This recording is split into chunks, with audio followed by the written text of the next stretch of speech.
السلام عليكم ورحمة الله وبركاته. حين يكثر المجتهدون ويزدحم الأدباء والشعراء والعلماء، يصبح اتخاذ الألقاب وسيلة للصعود والوصول. ولعل أبرز ظاهرة على اتخاذ الألقاب هو ما قام به رجل يدعى محمود بن الحسين ابن شاهك السندي، وهو رجل أصله من السند، ذهب أجداده مع الفتوح العربية إلى بغداد، وهم من قبائل معروفة بقبائل الزط، وهذه القبائل استقدمها سابقا الحجاج بن يوسف الثقفي. ولد محمود بن الحسين بن شاهك في مدينة الرملة بفلسطين، فعرف بأبي الفتح الرملي، رغم أنه له لقب آخر اشتهر به وعرف به، وهو كشاجم السندي. كشاجم هذا جاء في عصر أصيب مفكروه وشعراؤه بالنحس، فهو عصر أبي الطيب المتنبي. أبو الطيب هذا الذي أغفل جميع شعراء عصره، فإذا قلنا عن النصف الأول من القرن الرابع الهجري فهو عصر أبي الطيب المتنبي، فلا أبو فراس ولا المعري ولا كشاجم ولا السري الرفاء ولا الوأواء الدمشقي ولا سيف الدولة الحمداني، هو عصر المتنبي بامتياز.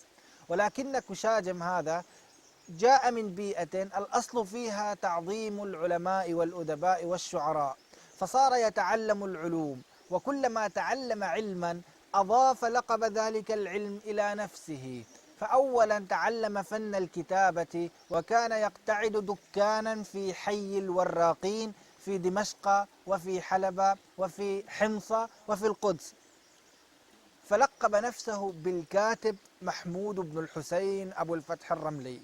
لكنه أيضا استطاع أن يقرض الشعر، فسمى نفسه الكاتب الشاعر أبو الفتح الرملي.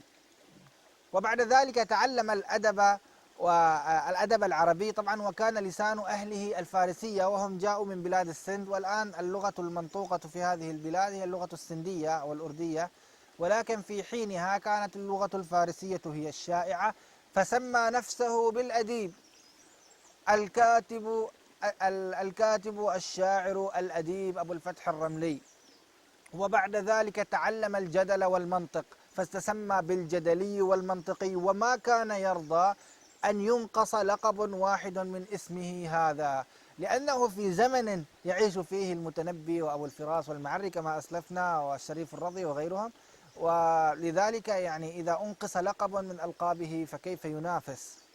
فأخيرا أخذ من كل كلمة من هذه الكلمات، الكاتب والشاعر والأديب والمنطقي والجدلي، أخذ حرفا حتى كون منها كلمة، وهي كلمة كشاجم، وصار هذا اسمه كشاجم السندي. وبعد ذلك تعلم الطب فأضاف حرف الطاء إلى الاسم فكان نافرا، طكشاجم، فحذف حرف الطاء وبقي على هذا اللقب، وهكذا عرف في التاريخ العربي. وهذه والله من أمراض النفوس ومن أعجب العجب.